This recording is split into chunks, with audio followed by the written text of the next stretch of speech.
On this final episode of the ReadySet podcast series on power supply, we will speak once again with Matt Rechin, Chief Commercial Officer, and an old friend of the show, Mark Van Sumeren, Managing Director of Health Industry Advisor LLC, talking about what's next for the surgical supply chain as we wrap up this series. Today's conversation is going to really be centered around the shift to ambulatory surgery centers and evaluating AI's true potential and how can you leverage vendor partnerships to kind of transform all of this data sitting in point of use solutions that we've built up over the many years to something that is really going to have an impact. How do you curate the data and make it usable and connect all the different data sources as we look to leverage AI in the future? Stay with us. We're going to be right back with Matt Rechin and Mark Van Sumeren after a short break.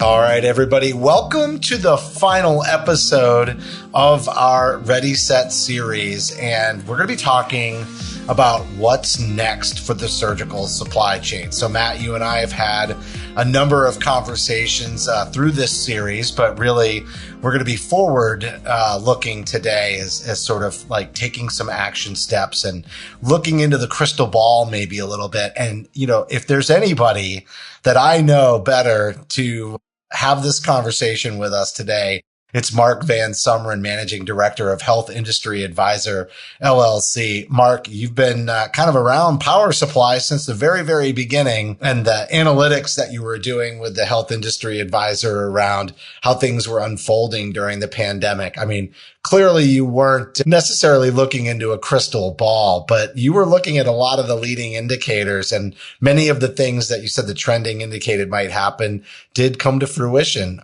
as you continue to put out regular updates. So I'm absolutely ecstatic to have you back on the show, and obviously with Matt and I to wrap up this series. So thanks for joining us. Delighted to be here as always, Justin. I think if I'm on here one more time, I'm going to have to be on the payroll. Yeah. I think you're right about that. We should get you in as an honorary guest host. Right.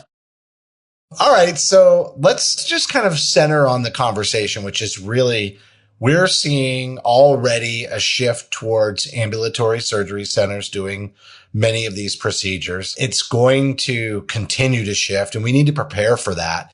And one of the ways is to really take a look at AI and its true potential, and, you know, how we can start to get closer together between vendor supplier technologies and bringing that into patient care. And can we get more and more closely aligned? And can we do it in a transformative way with AI so we have this like agile, resilient supply chain moving into the future? And so, you know, Matt, I thought you'd kick us off here and just talk about what you've seen. I mean, I think we've talked about this a decent amount on the podcast, so it's an obvious trend, the shift to ambulatory surgery, but put it in the context of what you're doing at ReadySet. Yeah, sure. So at ReadySet, you know, first in the surgical supply chain and the shift, it's kind of the start of the conversation is what's not shifting. Surgical supply chains, hospitals are under significantly greater margin pressure. And as a result of that, they are pushing more and more cases to the ambulatory surgery center environments where reimbursements are better and those types of things and throughput is better.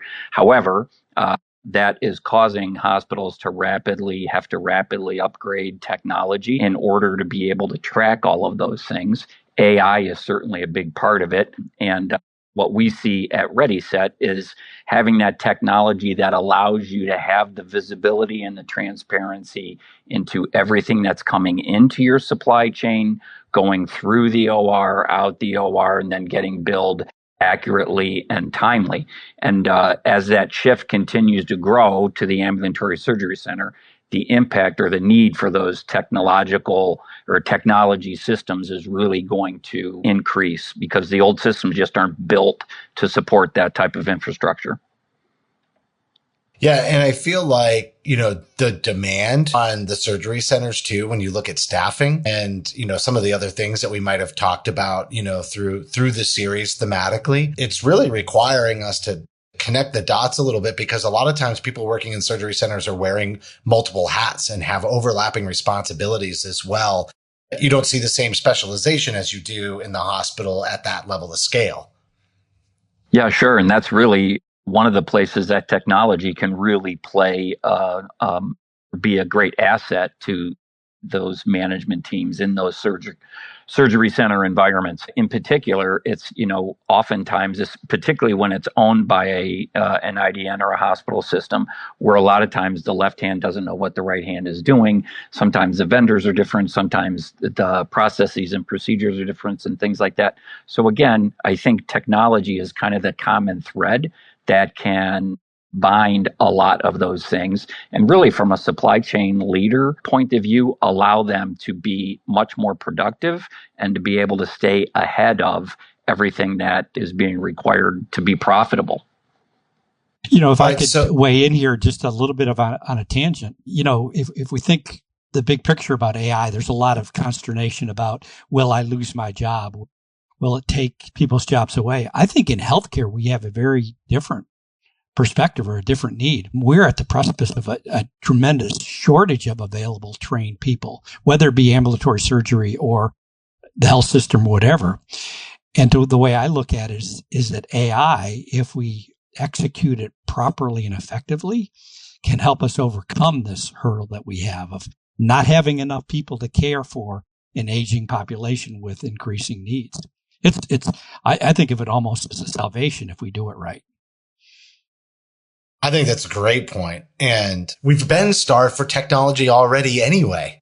So in many ways, healthcare is kind of behind the eight ball. And I'd say surgery centers, in some cases, have had access to even less funds to implement technology to be able to absorb this load. And so we've got to cover some serious ground, and we're going to need people to lead the strategy.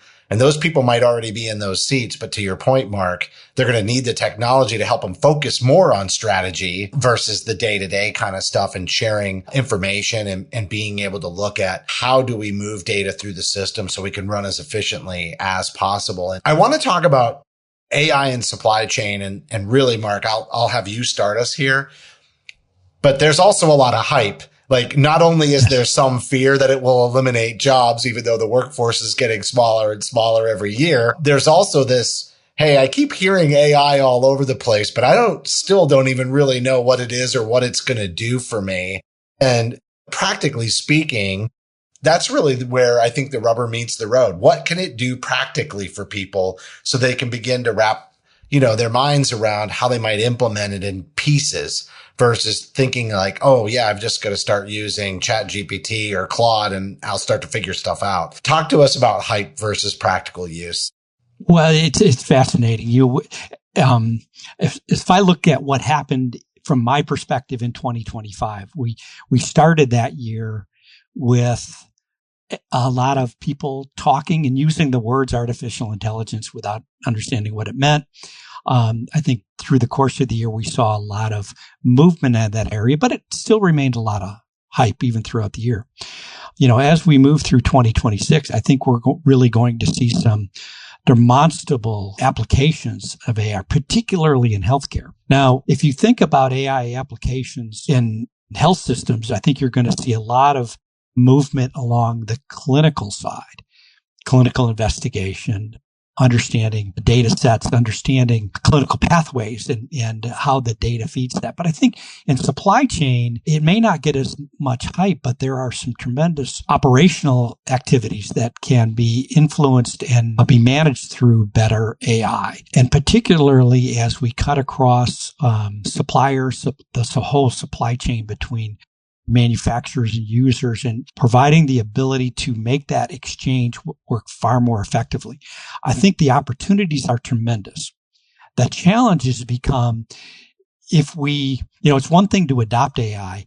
To adopt AI blindly can be very problematic. And I've started to explore and play around with the idea of how do you manage in an AI environment, as opposed to simply just garbage in, garbage out.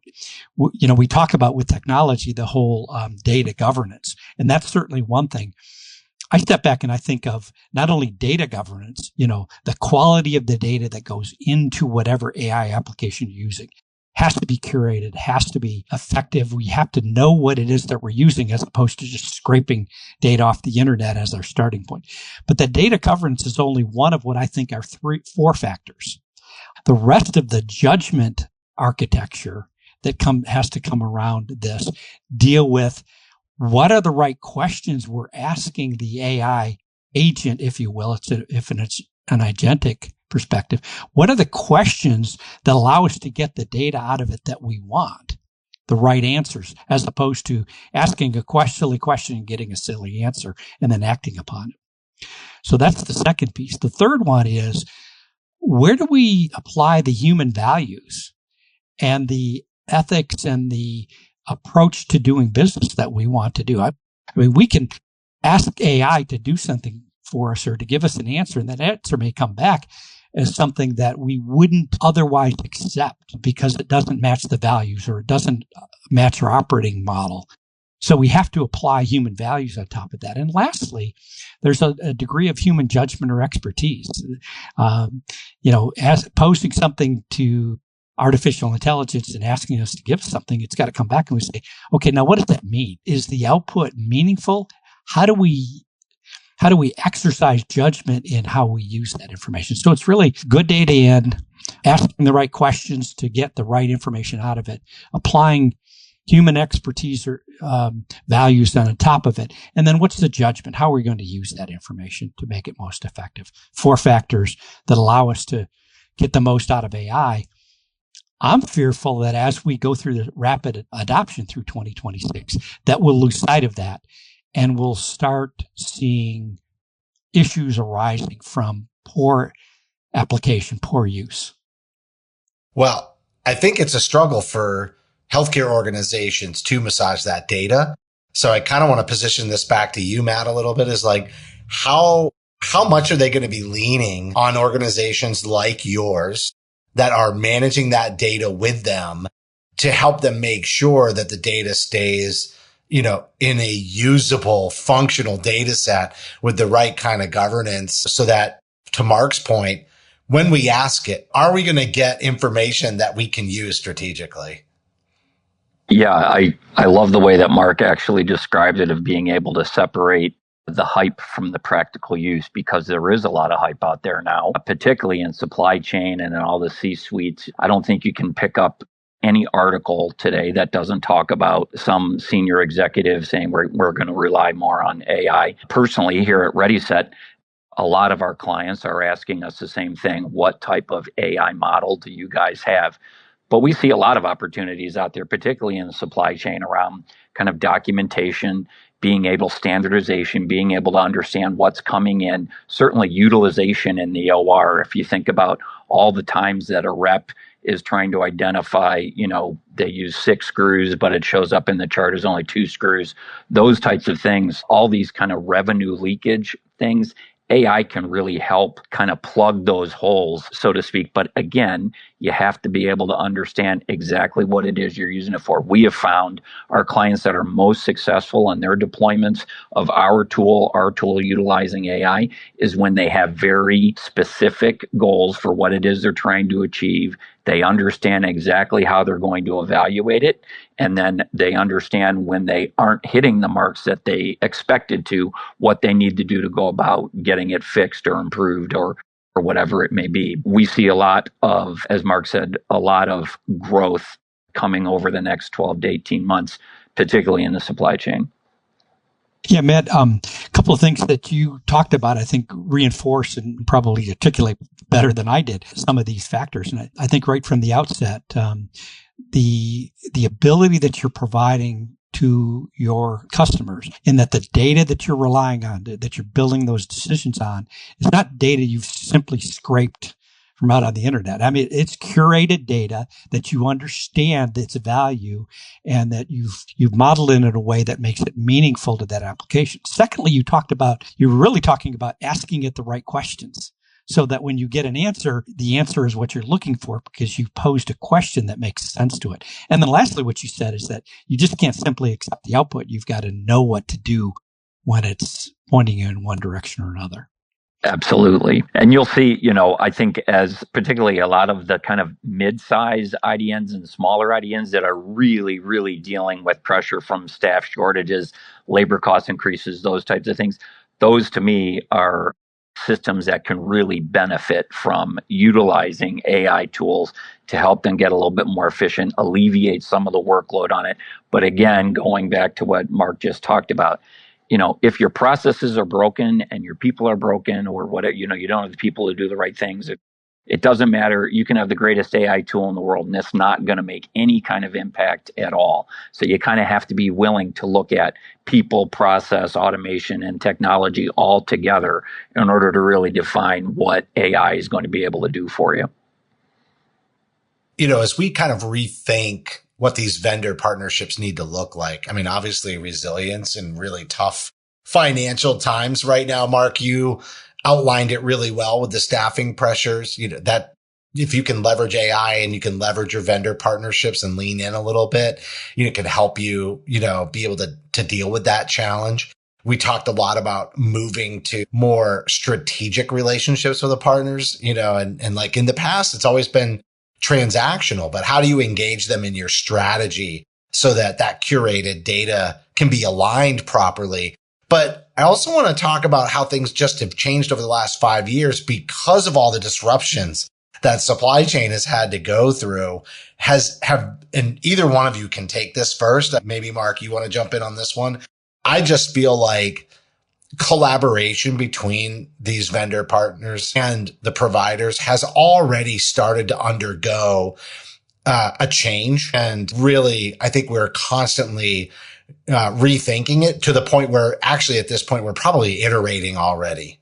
Yeah, Justin, I tend to agree with you. I think the challenges that we're facing today, as well as over the next several years, given reimbursement pressures, given aging population, given declining workforce aged population, the whole litany almost demands that we have to find better ways of collaborating amongst trading partners. The good news is that we're not without a history of being able to do so. Now, by our nature, we fall back to this position of maintaining this arm's length relationship with what should be strong trading partner relationships.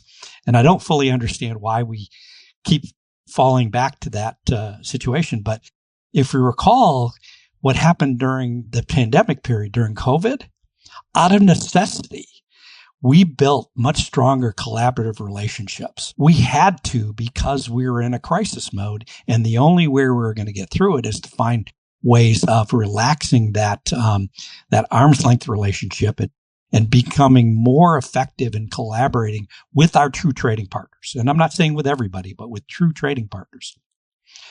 We did that because we had to get through a crisis. Sadly, once the crisis dissipated, we reverted somewhat back to our old bad ways of behaving and keeping everybody at an arm's length. Now I think we're coming back to relearning lessons that we learned during that period, saying there are ways that we can collaborate better, more effectively, and it's the only way that we're going to be able to be successful into the future. If I can just jump on that as well, Mark, and it's not only, what happened over the last 5 years, it's what's coming, with the big, beautiful bill sitting out there talking about $1 trillion reduction coming out of Medicaid. Think about all of the impact that is going to have, particularly on those smaller hospitals. Talk about acuity of care. Now people waiting longer to go see the doc. And then when they do see the doc, they're probably sicker than they have been. So treatment is going to have to be significantly more acute at the time. And all of those kind of elective cases that hospitals relied on from a margin delivery point of view, those are really going to be under pressure. So when Mark talks about that need for collaboration, he couldn't have said it better, I think, because people are going to need not only strategic pricing to help guide a lot of these cuts that are coming, but also just from making sure that you have all of the things you need in order to provide the best patient care you can. let's get a little bit more laser focused on periop. And one of the things we talked about is, people sharing overlapping responsibilities, leveraging AI to help create efficiencies. And I thought we could start with you, Matt. You're in there. You and your team are in periop environment every single day. And I'm curious where you see misalignment or maybe just some areas of the operation that seem to be a little disjointed that can be smoothed out just for everybody's own piece of, or sanity, I should say, because we're going to keep putting more and more caseload on them, right? And so as those surgical volumes go up, the things that might have been a little bit more minor yesterday may become magnified under this additional pressure and increased volume. Yeah, I would say, from a perioperative point of view, probably not many hospitals would be able, or systems would describe themselves as being incredibly agile, even in today's environment. And a lot of that came out of the pandemic. There was the kind of the big push to go into point solutions. So everyone was trying to get all these point solutions. And now what they have is a bunch of point solutions that really aren't able to talk to one another. There's a lot of dark data, going back to Mark's earlier point on data, a lot of dark data or things that people don't even understand they have access to.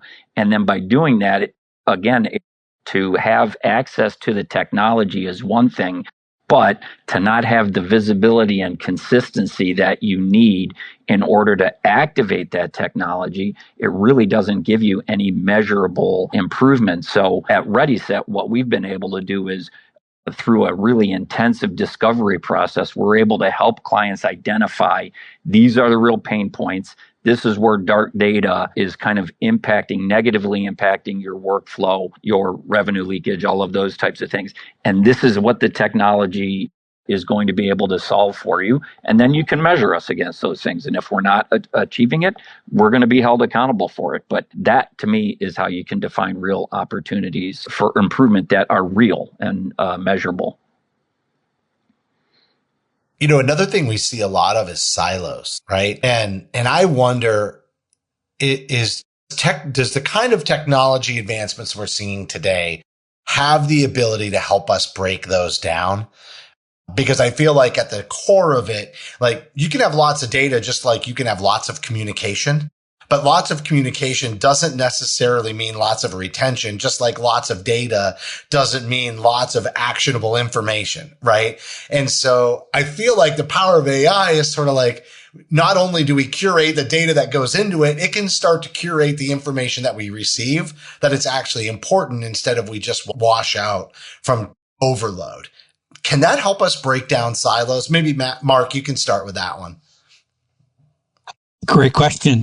Is trying to get my arms around everything that you were asking in that question. But it seems to me that particularly if we think about in the ambulatory environment, we're thinking about areas where you don't have a lot of people, a lot of staff in order to deliver on that. So you are more reliant, I think, on the curated data, to use the term that we've been using here in that environment than you are in the hospital setting, where frankly you have many more slack resources. They don't want to hear this, but you have higher inventory levels. You have more people to respond to.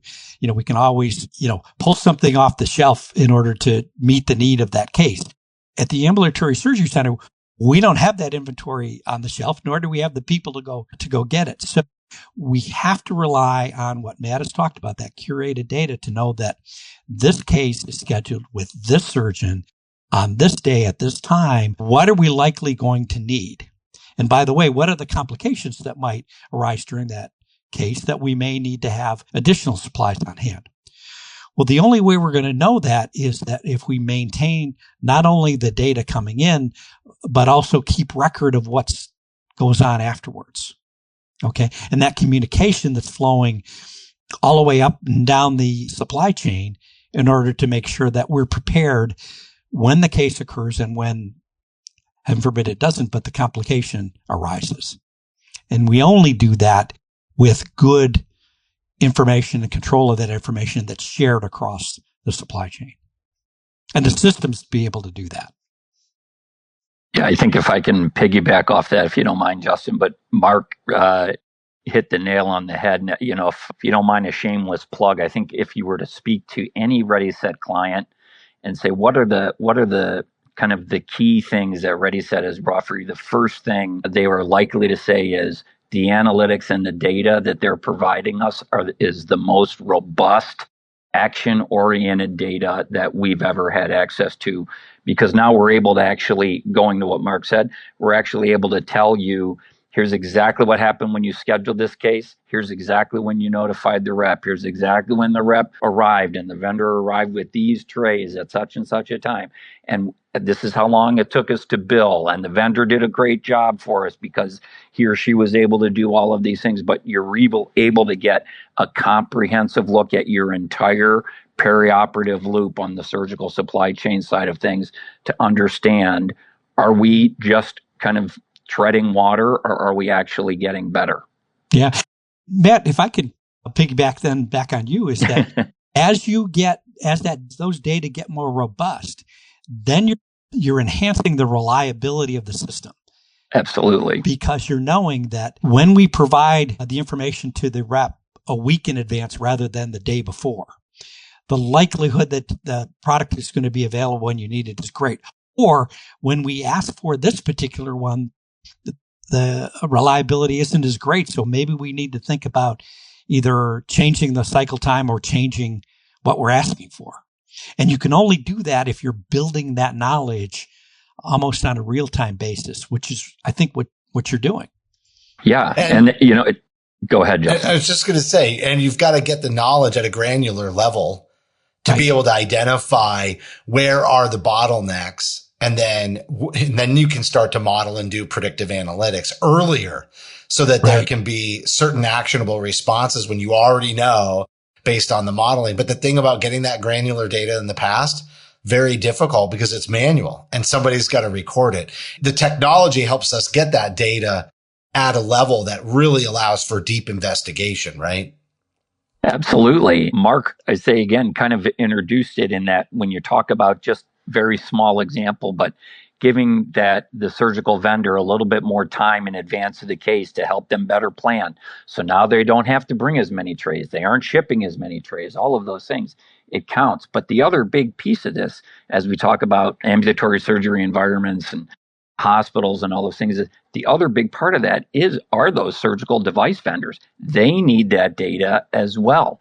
And we've been fortunate, a lot of surgical vendors, they shoulder the load oftentimes in making sure that surgical workflow is working well. Being able now to give them the access to that same data helps them plan better, provide better, bill more quickly, which leads to faster reimbursement. I mean, it's kind of creates positive impact all the way down the line. But Matt, as you're describing that, it just reminds me so much of collaboration because it's inherent upon a collaborative sharing culture that the device manufacturer, the rep, the surgery center, each can do their job better by having access to the information and to be able to use it as they need to complete their activity. And unfortunately, we've been so caught up historically on this. I don't want to share this data. I want to hoard it. And we realize the problem that causes and the inefficiency it creates because we're not allowing each actor in the chain to do their best job. No doubt. We often think about silos as something that's related to specific departments within the hospital, but there's data silos. There's silos between the supplier and the provider. To your point there, Mark, we're all trying to figure out who owns the data. I mean, that's literally you're siloing the data based on what role you play, in the delivery model. It's difficult. And I want to kind of position that. I know we're getting close to the end of time here, and I want to really wrap up this entire series with an open-ended question that, both of you can riff on exactly how you want to. But taking all the conversations that we've had through this series, I want to take a look at leadership skills. What's the leader of the future going to need to be successful in this environment? And obviously that we talk about AI, we talk about a lot of different themes, but feel free to draw an even bigger picture if you like here, because we really kind of are taking a number of conversations and pulling them into this very open-ended but final question in our series. So Matt, why don't we start with you, and Mark, feel free to piggyback. Yeah, sure. Again, we're fortunate at ReadySet. We work with I think some of the best supply chain leaders in the industry. And to me, the thing that we see most often that sets these guys apart is judgment, being able to recognize and understand, or really separating kind of the AI noise from what is the real value that is going to mean for us, and then being able to understand and communicate what that value is and what the impact they expect it to have.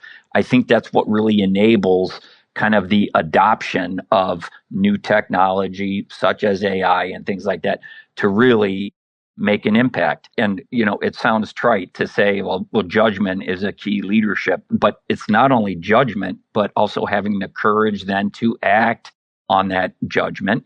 And I think, again, through the world of ReadySet, the great supply chain leaders that we work with, they all are able to exercise that. There's probably not a supply chain leader out there that hasn't been burned by some type of technology that they were sold, that they thought was going to do all of these great things, and then they found out it didn't achieve what they said it was going to. It wasn't able to integrate with the systems that they did. It just gave them more dark data and things of that nature. So being able to kind of get past those things, embrace that there is technology out there that's been proven to help alleviate a lot of these things, and then help that supply chain leader accurately define, here's exactly what the expectations of this tool are going to be. Here's how we're going to measure it. And this is how we're going to launch it and enable our frontline patient care providers to be able to deliver it. That's to me what makes a difference. And lacking that, everything else becomes a very distant second, in my opinion.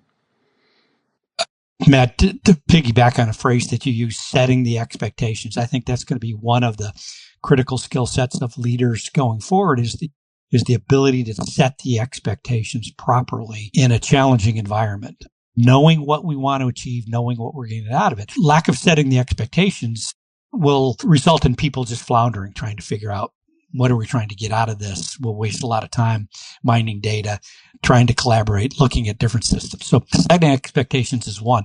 The second one, if I think of leadership of people, is going to be creating a nurturing culture that enables their teammates, the people that are working for them, to get comfortable using the technology, using the AI, using the information, collaborating across. The leader that can create and nurture an environment or a culture that allows their people to rise up to that rather than to either sit back or get defensive.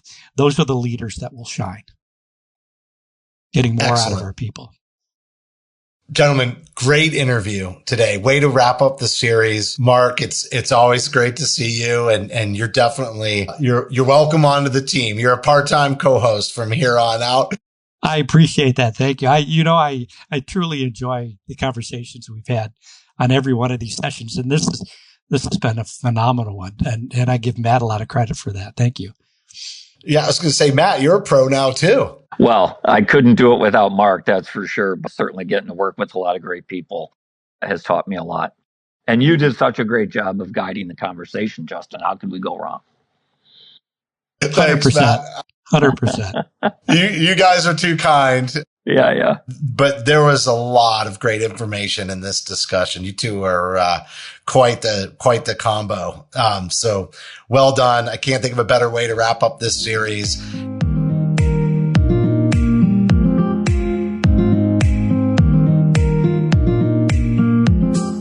That was Matt Rechin, Chief Commercial Officer, and Mark Van Sumeren, Managing Director of Health Industry Advisor LLC, wrapping up the ReadySet podcast series.